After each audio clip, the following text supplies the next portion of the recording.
All right. Hello and welcome everyone to our office hours webinar for BrainHQ. We are so glad that you could be here joining us today.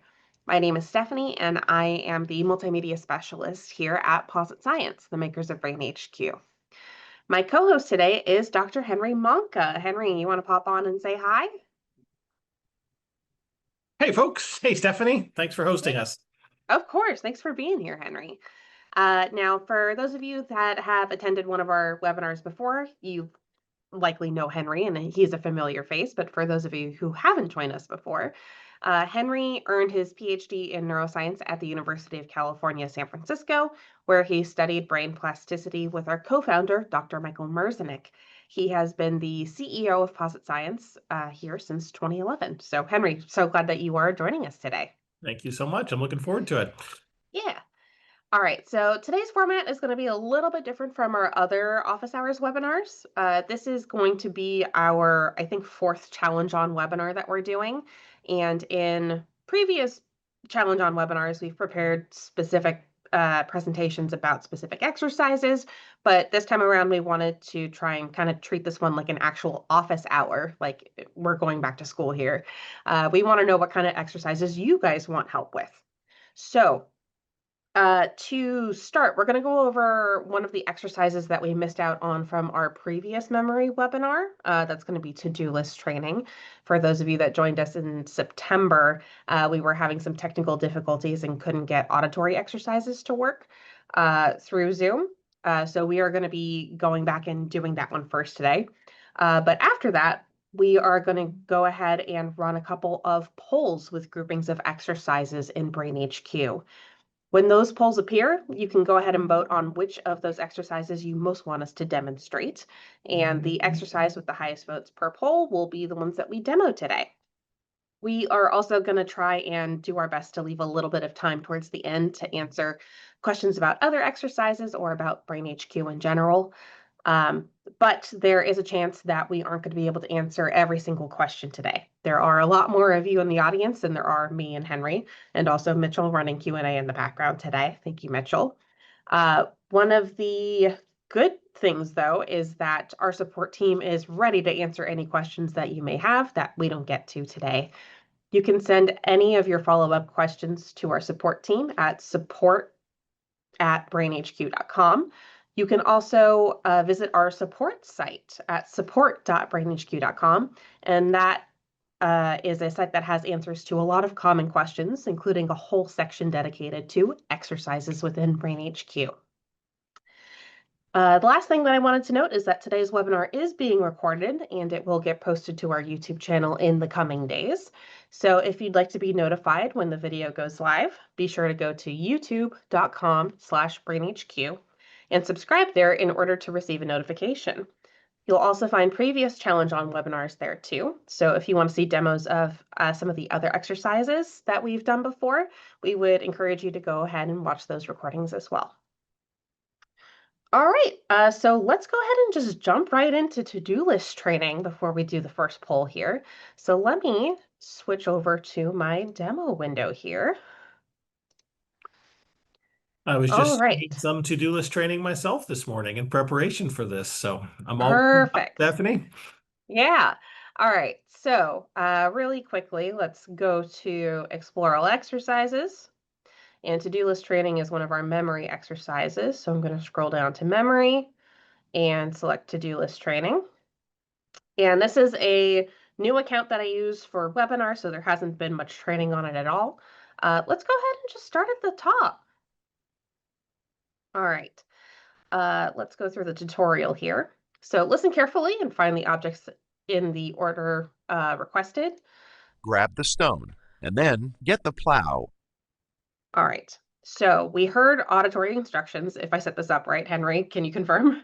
Oh yeah, no, we heard it this time. For those of you who Okay, joined us at our last office hours, we seem to be doing better with the audio this time. So yes, thank you, Stephanie. yep, for sure. So the phrasing of that said to get the stone.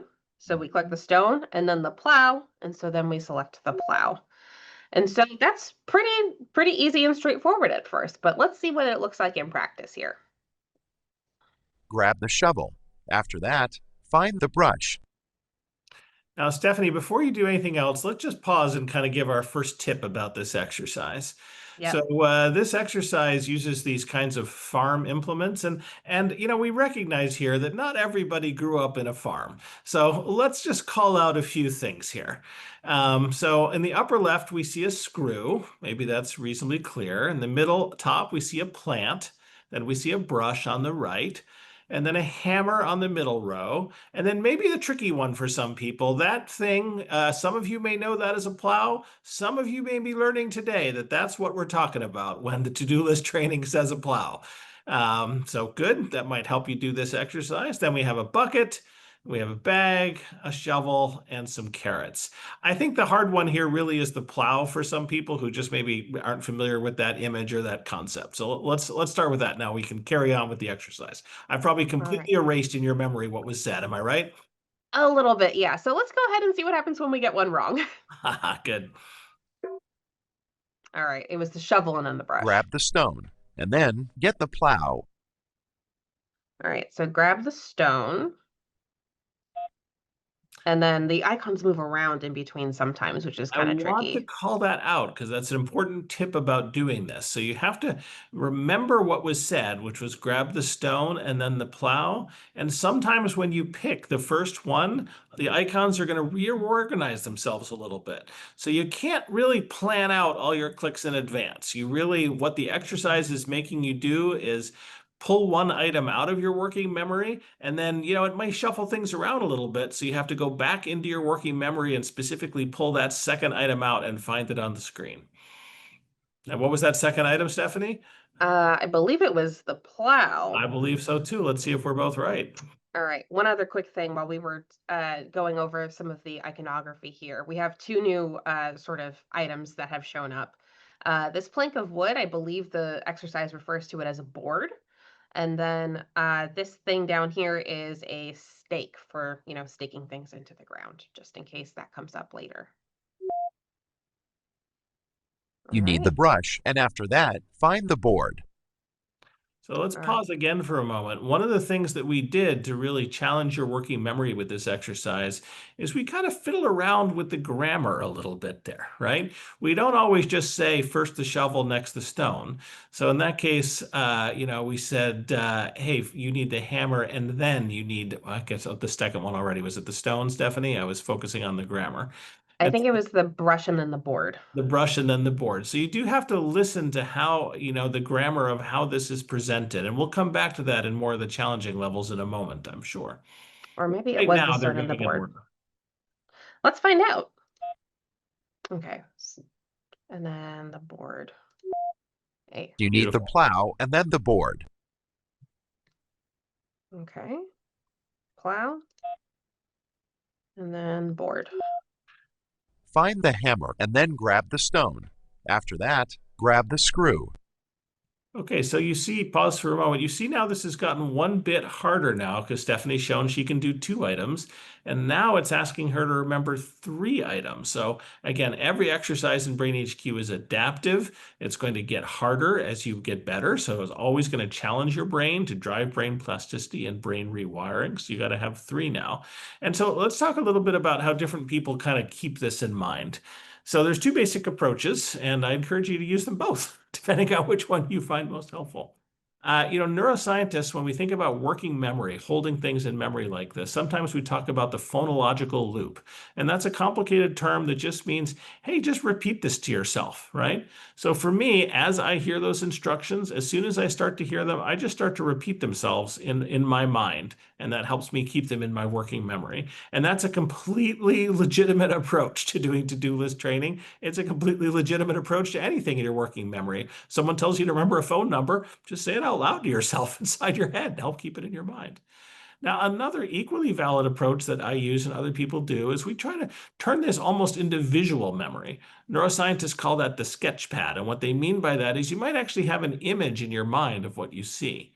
So, if to-do list training tells me first get the bucket and then get the plank, I'm actually going to make a little visual image in my mind where first I see the bucket on the left and then next to the bucket I see a plank.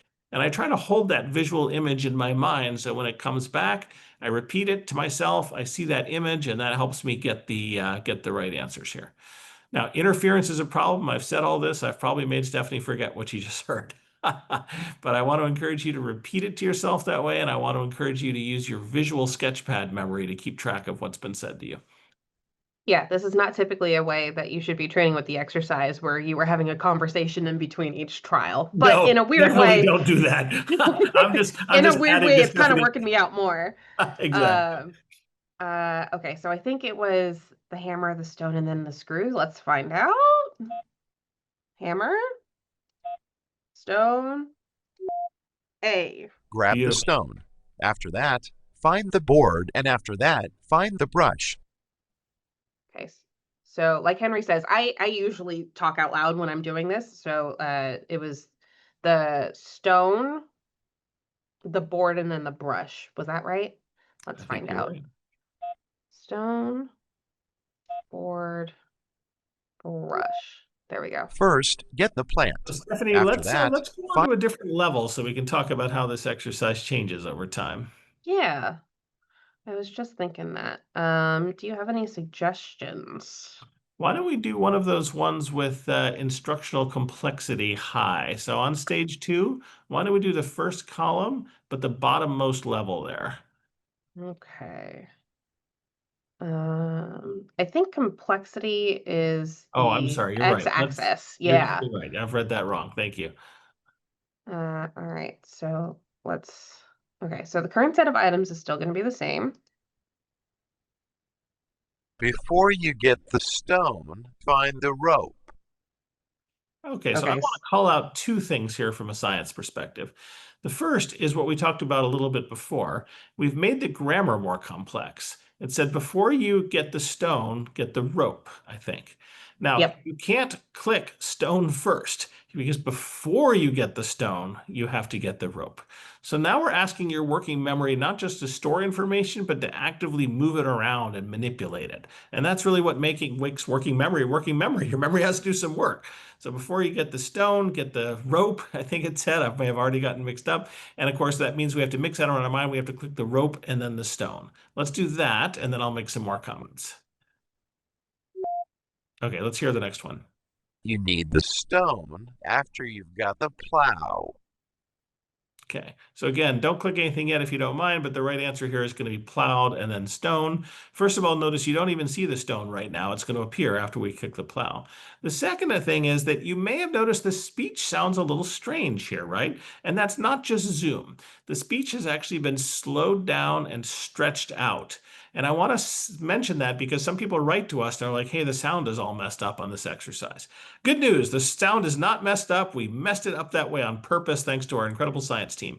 And what we've done is we've taken that speech and we've stretched it out and we've actually made certain parts of it louder and more emphatic. And the reason we do that is because by slowing it down and making it more emphasized in that way, we can actually engage the brain's languaging processing systems more strongly, right? And as a result, we can drive brain plasticity and brain change better. Think about it if you're talking to someone really emphatically, like Stephanie, when you go to the grocery store, I need you to get the carrots and the milk, right? You might speak louder, you might speak a little bit more slowly, and you might get a punch in the nose after that. So I don't recommend doing that. But we're doing that in BrainHQ because making it slower and more emphatic drives brain plasticity. So that's why the sound sounds the way it does. It's not messed up. So go ahead, Stephanie. All right. So plow, and then the stone has appeared. So let's click that. You need the bucket after you've got the hammer. Okay. Again, we have to reverse it. When you get at the bucket after you get the hammer, that means we need to click the hammer first, even though that bucket is sitting there, very tempting.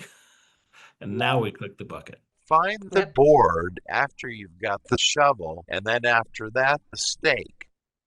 So now even harder, find the board after you've got the shovel and then the stake. We have to reorganize that in our working memory and realize it means shovel, stake, then board. Oh, see, I thought it was going to be shovel, board, and then stake. Oh, Let's find out. Oh, yeah, yep. shovel, Those stake, board. last two, those last two were grouped together in that way.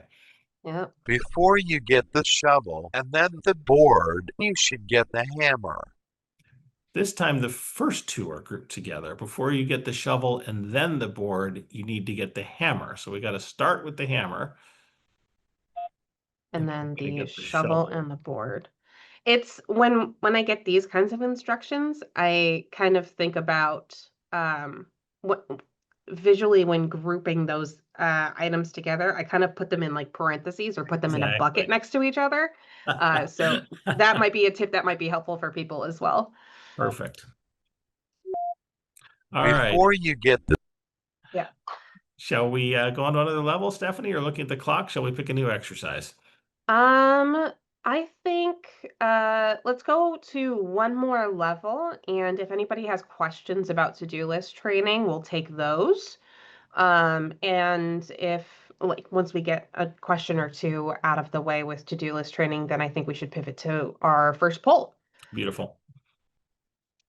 All right, so folks, if you have any questions about to-do list training, get them in now. All right. So earlier we had talked about the complexity. What about similarity, and maybe what does that look like? So I think we were up here last time. What happens if we come down here instead? Oh boy. Let's pause here for a moment because you've done Yeah. this, and let's clarify what Stephanie's doing here. She's clicking on that little I for information, and in every Brain HQ exercise, that's going to just give you a little helpful sense of, hey, what's going on this specific level? And so it shows all of the items. You can see the bag and the board and the plow and the rope, but now we see these letters as well. And what that means is now Brain HQ is going to make it a little bit more complicated by telling us things like rope G or stake T. And there might be a stake T and a stake P. So we'll do one in a moment and see if that comes up, and then I'll say why we're doing that. Yeah. The other thing is that if you are wondering how these items are named, you can also click on them and you'll hear what they're called. bag, And same for the letters down here. So if you want to know what the C is going to sound like, you can click on the C. C. And again, you Just can hear it's kind of stretched out in this yeah. particular way, right? Let's do one. All right. Get brush G and then grab the plow. So notice how there's two brushes now. A brush Mm-hmm. G and another brush. I can't see it at the bottom of my screen, a brush C. And so Yep. why is that complicated? Well, of course, the G and the C sound a little bit the same. They both kind of end with that E vowel, G and C. And your brain has to distinguish between that hard onset of the G and that kind of soft onset of the C. And for those of you who've done a lot of Brain HQ, you might recognize this kind of training because if you have done fine tuning, where you often hear sounds like ga and da. Of course, we're training your brain to distinguish those speech sounds better to help improve your speech reception and your verbal memory. We're taking exactly the same approach here, bringing it into to-do list training and kind of adding that working memory load. All right. So let's do that. And I think the second one was the plow. Yeah. Hey, good You'll job. need screw V and then grab the stake. All right. So was it screw D or is it screw V? See, I thought it said screw B as in boy, so I'm gonna guess V. Okay. And then the stake. You Great. So need it's the really stake. So all I'll just pause it about that there. very careful listening because we're just trying to rewire that auditory system to hear speech better and more clearly to help improve attention and memory. So Yep. super. All right. There was one question that I wanted to briefly touch on. Somebody was asking how you can add an exercise into your training. There are a couple of different ways to do that, but I'll go over it briefly. This doesn't have to be for to-do list training specifically. It can be for any exercise. So when you first log into BrainHQ, you have the personal trainer or the explore all exercises button. Those are sort of the two different ways that primarily people go to do their training. If there is a specific exercise that you want to work on, I would recommend going to explore all exercises. and you'll get this menu with all of our exercises broken down by category. So then I would see to-do list training is under memory, click on that, and then I get to this level selection screen where I can handpick an individual level of to-do list training. But that also can be applied for any of the other exercises in BrainHQ. If you wanted to do a level of Hawkeye, if you wanted to do a level of freeze frame, it all works the same there. All Beautiful. right. I saw one person ask, what should you do if you have hearing loss? And we generally recommend that, hey, if you have hearing loss, you may have a hearing aid. And if you have hearing aids, just use them. I mean, you should use them all the time. That's, of course, what Yeah. they're for. But you should definitely keep using them while you use BrainHQ, because part of getting a hearing aid is getting your brain accustomed, shall we say, to the better hearing that your hearing aid gives you. And one of the best ways to get your brain accustomed is to do auditory training, exactly like we're doing here in BrainHQ. So if you have a prescribed hearing aid from your audiologist, use it in BrainHQ just like you would in normal life. Now, if you have hearing loss and you don't have a hearing aid, it's fine. BrainHQ exercises might be a little harder for you, but that's okay. They're adaptive, right? It is okay to do the exercises with some hearing loss. You might find them a little more challenging, but hey, they're going to get a little easier for you, and they're going to keep training your brain at threshold, which is exactly what you want. That being said, if you do have hearing loss and you don't have a hearing aid, you should go talk to an audiologist, because hearing loss that's untreated is a big problem for brain health as you go forward. So I really recommend getting that hearing looked at, or listened to, I should say. Thanks. I do have a funny question from Leland, who is a regular here at the webinars. Leland asks, are the carrots just a diversion? That's a great question. I do think that they do come up every now and then, so not a diversion necessarily. I'd have to go back to the original spec, Stephanie, but when you were going through that demo, I had the same question as Leland. I remember thinking to myself as you were showing it, have I ever heard it say carrot? So we should go back and check on that, Stephanie. There might be something in there that's just purely a foil, although, Yeah, it's good to have some distractions. that's pretty funny. Okay, so I'll I'm gonna, briefly answer Maria Queller's question. She yeah, says, hey, did you mention the to-do list exercise is new? I actually wouldn't describe it as new. To-do list training is one of the oldest exercises in BrainHQ. We originally built this exercise when the first brain training program we ever built was invented. For those of you who've been with us since the beginning, you might remember the CD-ROM version of the brain fitness program, and to-do list training was one of those exercises back in the day. So it's tried and tested. It's been used in tons of clinical trials. So one of our real stalwarts. all right, I'm gonna go ahead and launch our first poll.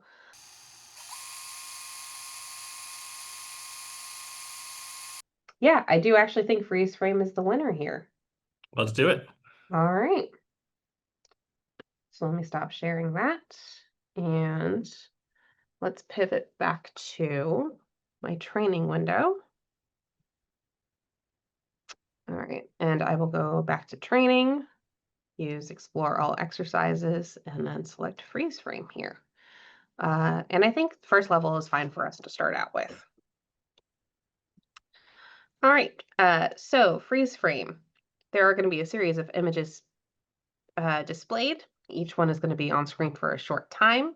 If the image displayed does not match the target image, then for me, since I'm at a computer, I'm going to press the right arrow key on my keyboard. So let's see what that looks like. So here's the target image, beautiful mountain in the back with a river cutting through the middle, very lush and green, lovely weather. I have that committed to memory now. This is not the target image, so I'm going to press the right arrow key on my keyboard. I was a little slow to do that, so I was marked wrong, but the exercise will continue. Not the target image, so I'll say no. This is the target image, so now I am hands up, not going to hit the arrow key. Again, target image, not pressing the right arrow. Not the target image, pressing the arrow. Not the target image, pressing the arrow. Not the target image, pressing the arrow. So it is almost kind of the opposite of what you might expect from, like carnival games where you're looking for a specific target, and when it shows up, you want to sort of attack it. This is the opposite. You want to attack everything except the target, which is a little bit tricky here. That's exactly right. So what are we trying to do here? Maybe you'll do this a little bit and I'll talk while you do it. I want you Sure. to just do it and not listen to me. So what are we Okay. getting the brain to do here? So first of all, there's a little bit of memory, right? We're showing you this target image and you do have to store it in mind. And then as we start to do the exercise, each one that comes in, you have to actively compare it. Now, one thing that's different about this exercise already, it's speeded, right? You don't, most exercises in BrainHQ, like Hawkeye or Eye for Detail, you can take as long to respond as you like. You can really think about it. But with freeze frame, you have to keep up. You have to click that no button or hit that right arrow pretty quickly after it shows you the image that doesn't match. So that's one big difference. Now, why are we doing this to the brain? Well, we're really training two things at the same time. One thing we're training is what's called response inhibition. And what we mean by response inhibition is your brain's ability to stop you from doing something automatic and easy when you shouldn't do it, right? So we set up kind of a pattern here where most times you are clicking no, and your brain almost gets in the habit of clicking no, no, no. But we insist that when you see the correct image, you don't click no. Your brain has to inhibit that automatic response. And that's an incredibly important exercise for the decision-making parts of your brain that are located in the frontal cortex, right up here behind your eyes. That part of your brain is actually telling you not to do things that you might like to do all day long, right? You might walk by a 7-Eleven and think, I'd like a candy bar. And your frontal cortex might say, no, we're trying not to eat so many candy bars, right? You automatically want that candy bar. Your brain has to say, no, we're not doing that. That's kind of what we're doing in this exercise, is we're suppressing that automatic response. The second thing we're doing in this exercise is that we are training what's called sustained attention or vigilance. Now, when you do freeze frame, these are actually the longest training levels that you will come across in BrainHQ. Most BrainHQ training levels, like Hawkeye or Eye for Detail, you take 2 or 3, 4 minutes to finish and you get some feedback. These freeze frame exercises can take 4 minutes, 5 minutes, sometimes even 7.5 or 8 minutes. And that's because we're explicitly training your ability to stay on target, to stay focused for a long period of time. Think about the job that an air traffic controller has to do, for example, where you have to stare at a screen and keep track of those planes as they're flying around. And your attention, your vigilance can't vary, right? You can't have a lapse in attention, otherwise a disaster can happen. Again, we're training that ability here to stay focused, to stay on target and not have a lapse of attention. So both those things, we're training your response inhibition, your ability to withhold an automatic response when you need to, and we're also training your sustained attention and your vigilance. Stephanie, what was it like to do that exercise? What makes it hard? What makes it easy? The default is to press no, and I found myself pressing no even before the image had fully loaded. So that this is an exercise that I definitely struggle with and could use more practice on for sure. Yep. Is it hard to remember the image? It's not supposed to, I should put it this way. It's not supposed to be hard to remember the image. The images are not, so if we show you that one we showed you where it's a river going through a mountain, hey, we might show you rivers, we might show you mountains, but it's not like Scene Crasher. We're not asking you to notice some very subtle difference in the target image, right? Yeah. Pretty obvious. Yeah, the images are pretty distinct from one another. There are some similarities, like a lot of those either had waterfalls or rivers, and a lot of the scenery was green with blue sky, but there wasn't anything specifically um tricky about identifying the target image. It was really just a matter of telling my brain, "Hey, don't press it when you see it." Exactly. And we get into that automatic response, and it's really important for our brain to be able to control those automatic responses.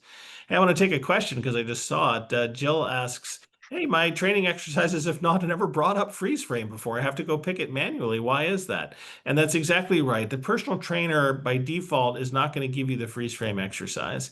And the reason for that is that, hey, when you do freeze frame, it can take a while, right? So you get out of the higher levels, it can take, 8 minutes, like we said. And we don't want to introduce that in the personal trainer where you're just commonly seeing a level that's going to last 2 or 3 or 4 minutes. It's just a little bit too disruptive. So if you want to do freeze frame and it's a great exercise, we recommend it, especially if you're focused on attention or making sure you can, again, kind of control those impulses. You do have to go select it manually, as Stephanie showed from the individual exercises. Great question. Yep.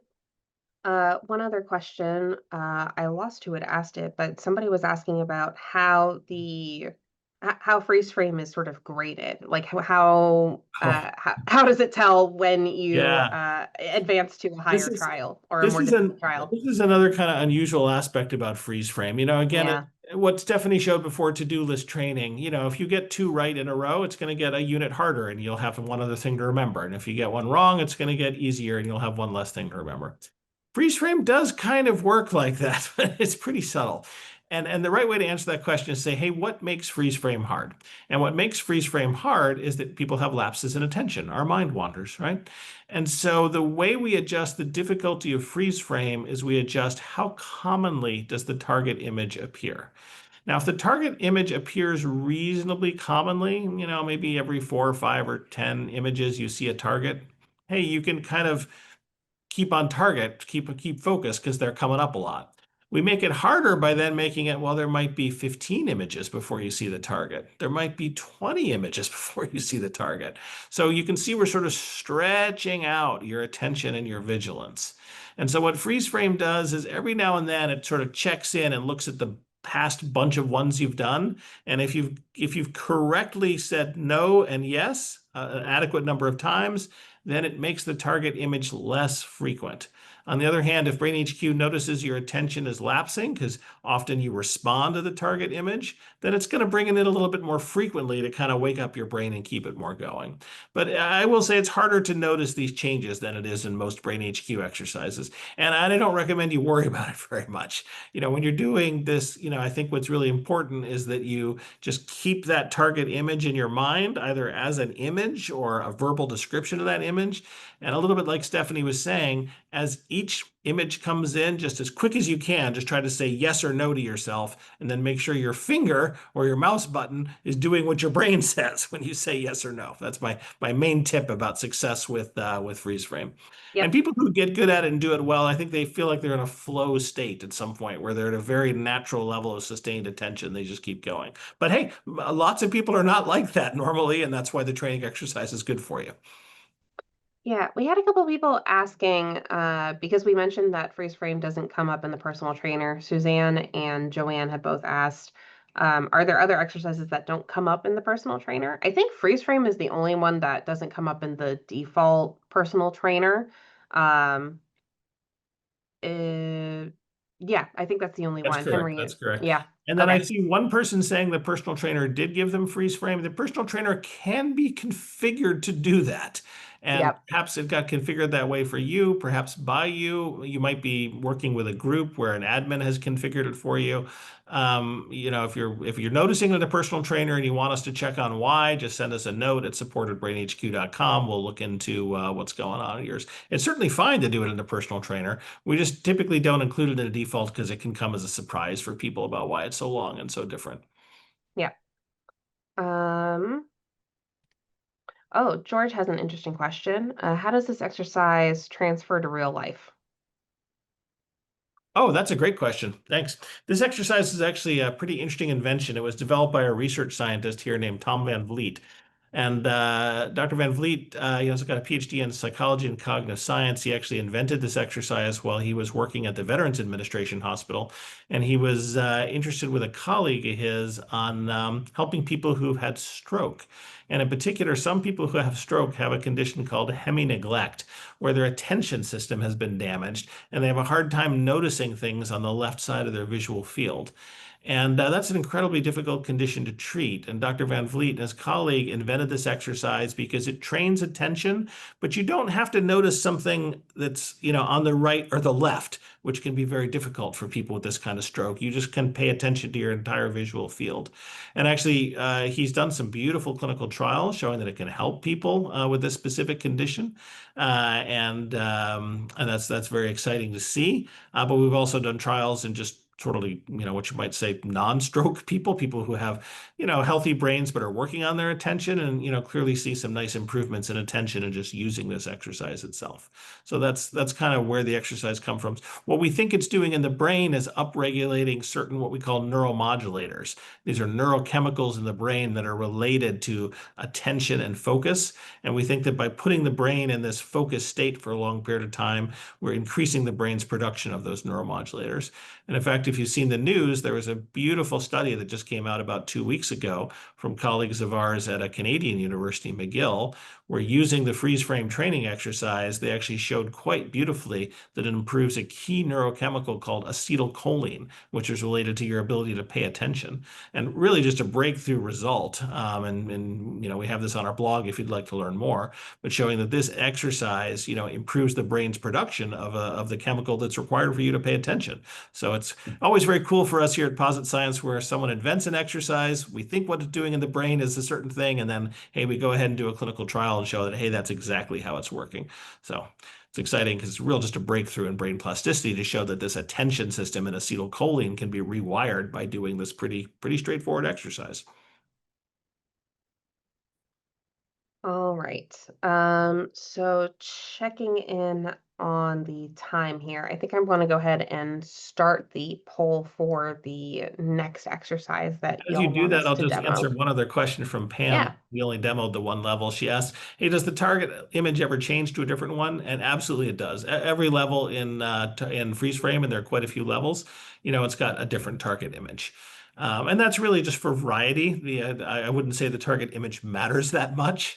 And like I said, the target image is not meant to be very hard to distinguish from the non-target images, just meant to keep your attention on it. But they do change with every level. But they don't change within a level. So once you start, the target image is always going to be the one that you were shown at the beginning.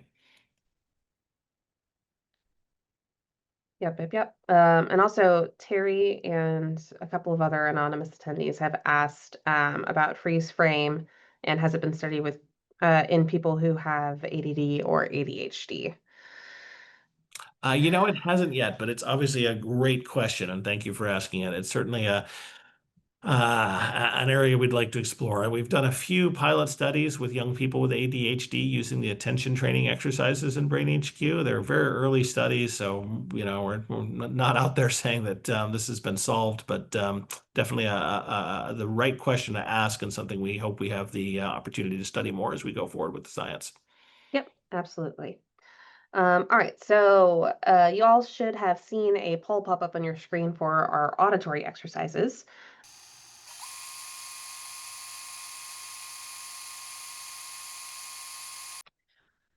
It looks like mixed signals was the most voted on auditory exercise this time around. So let's go ahead and pull up mixed signals. That's a good hard one. I like it. It is. All right, let's go ahead and pivot back to my exercise window here. I'll go to training, explore, and then mixed signals. And let's just start at the top. All right. So we are going to hear 5 numbers presented one after another. When we hear a number, if the same number of letters or digits appear, press the left arrow key on your keyboard. So, for example, if we hear the speaker say 5, and then we look over here and we see that there are 5 characters, then we are going to select yes. Otherwise, do nothing. So in a funny way, it's kind of the auditory opposite of freeze frame a little bit. So One. let's see. I heard 1. 5. That time I heard 5 and there were 5 5. numbers. I heard 5 and there are 5 5. characters. Again, 5 and 5 5. characters. not going to touch anything because one character appeared and the voiceovers had said 5. Um, so this one is also one of our timed exercises, and it's going to go by pretty quickly. Um, so Henry, how do we want to parse this? Should I just go ahead and train with it, or should Why don't I you train a train, and little and I'll just pause? offer some kind of light commentary around what we're doing, and you should ignore me and just try and do your best. Okay. What we're doing here, as very much indicated by the name of this exercise, is mixed signals, 5, is 1, we doing two things. We want the brain to be 4, able to focus on both the 1, auditory and the visual input. 4, So we call this a multimodal 2, exercise. Lots of 2, BrainHQ exercises are only 3, visual, like Hawkeye, or only auditory, like 5, sound sweeps. This exercise is 3, both. So we want your brain to 1, integrate this information. 5, At the same time, we're training decision 2, making, right? So again, a little 5, bit like freeze frame, we want your brain 2, to compare these two pieces of 3, information and look for 5, conflict or mismatch. 5, And that involves the 5, highest, well, I wouldn't say the highest, but 1, that involves a very 1, complex level of brain function. We call this 3, executive function, where you're sort of 1, actively comparing input from the world and sorting out, hey, what makes sense together and what does not make sense together. I think I probably made that as hard as possible because, of course, you were hearing Stephanie as she did the exercise. Yeah, that's why I paused. Why don't you Just tell us as a little bit? What does it feel like in your brain, Stephanie, as you do this exercise? Ooh, that's a great question. Actually, let me resume and I'll sort of talk it through as I'm Go doing for it. it. 5, 4, Okay, so the 2, thing that I'm immediately noticing is 5, that it is uh, 5, sometimes 3, hard to like when the voiceover says 5 and then like for example a bunch of 3s or a bunch of 6s show up, it's hard to not get those two conflated. So that is one element that's sort of challenging here. Um, the other thing too is somebody had asked this uh, a little bit earlier, and I'm having a hard time finding the question, but somebody had mentioned how in divided attention there's yes and no options, and it's also a timed exercise. And this one only has a yes option. Oh, So they were curious as to why that might be, and that's also something that is challenging for my brain to sort of have to adjust to as yeah, well. I can say a few words about that. And Stephanie, you might Sure. want to go on to a more complicated level to illustrate that. Yeah. So right now, you might hear the word 5 and see 5 Bs. And that's okay for your brain, right? You can hear the word 5, you can count the Bs. It's almost an introductory level. But as we make it more complicated, yeah, why don't we try the bottom one down there on the right? Now, I think, let's see what level we got here. Actually, click on the I. Hmm. Right. Yeah, okay, this is a good one, right? Oof. So we're going to hear the word right or left, and then the text is also going to be on the right or the left. Now, this is very hard for your brain because sometimes the text will say right, but that text is going to be on the left. Okay? Why don't we show us a little bit, Stephanie, and if we won't Yep. get you. bottom, top, right, top, Okay, left, you can pause it, Stephanie. So to do this top, exercise, you actually have to actively ignore a little bit what you're reading, right? Because you're hearing top, and then it's a match as long as the text is on the top, even if the text says bottom, right? So that's the challenge in doing this particular level of mixed signals in this way. The signal is mixed, right? In that sense, it says it's on the top, but the text says bottom.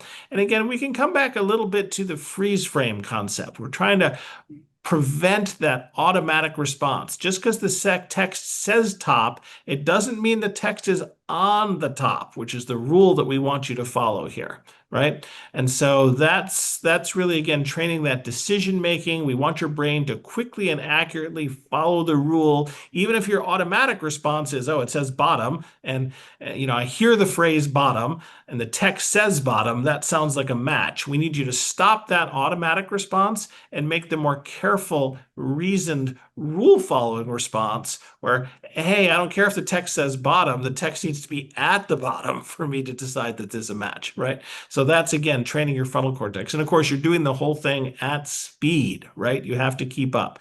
And I will say a word about this, right? The point of this particular office hours is challenge on, right? The complicated exercises.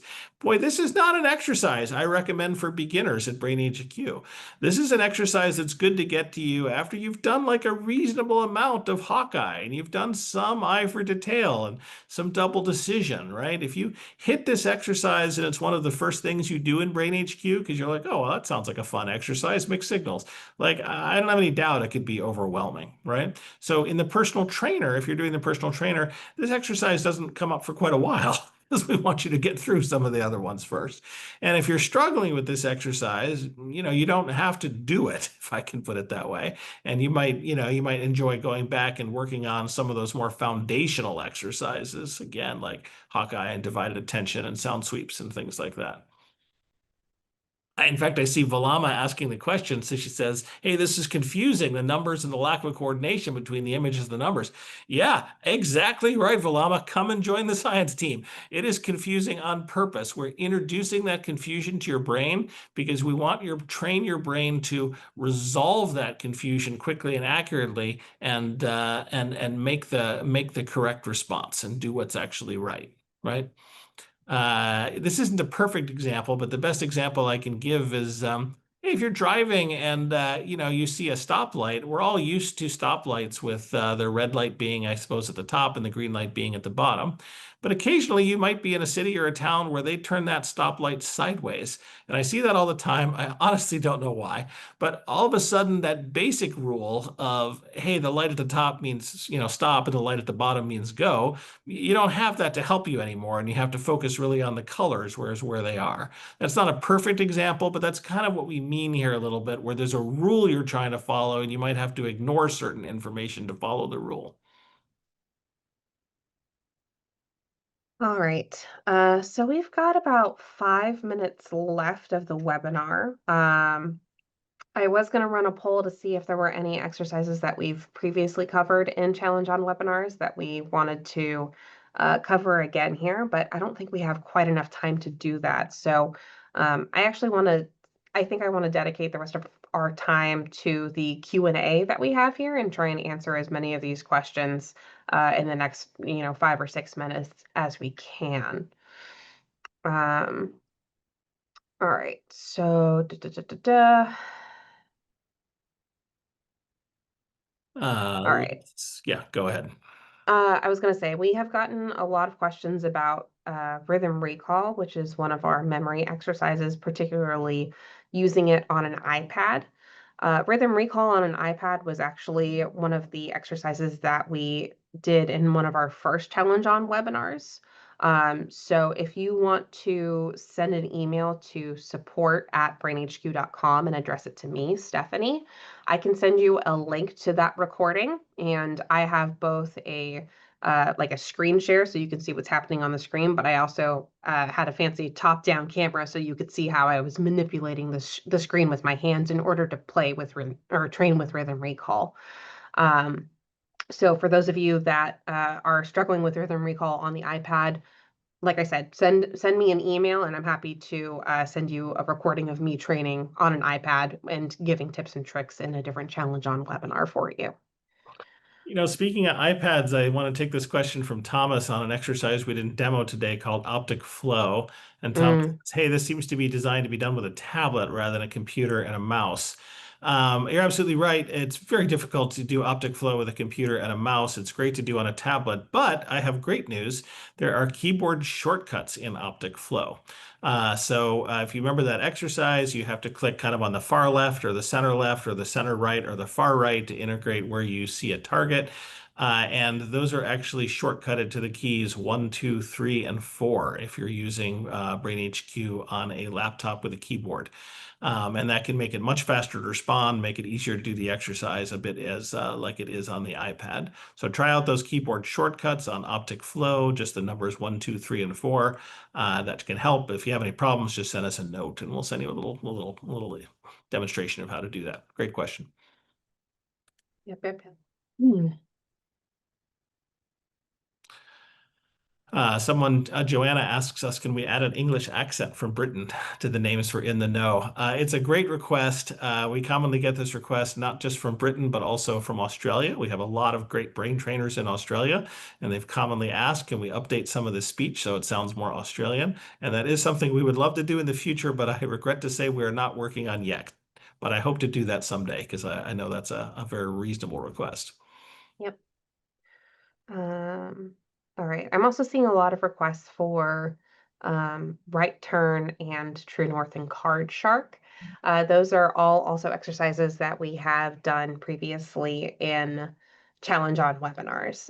So again, if you have questions about double decision, right turn, optic flow, face-to-face true north, rhythm recall, um, card shark, juggle factor, mind bender, mental map, feel free to send me an email again, support@brainhq.com. My name is Stephanie, and I will send you a link to the corresponding challenge on webinar, just so that way you can see us demo it there. Fantastic. Well, we have a ton of questions here, Stephanie, but we're almost at time. So, Yeah, I think unfortunately we are going to have to wrap it up, but I will leave the webinar open and try and answer some of those questions in the Q&A after. okay. But yeah, let me go ahead and start the wind down here.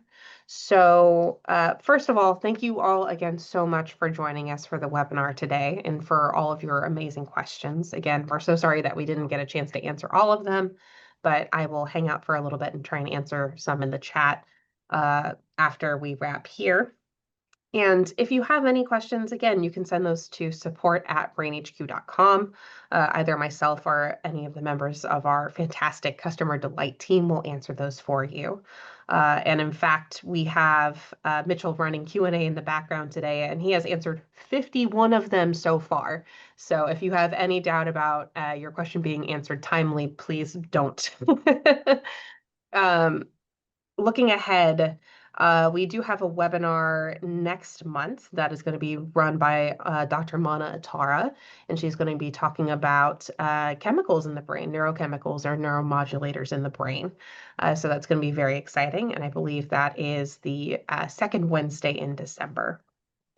An invitation email will be sent to you all a week before that goes out, or a week before that webinar is up.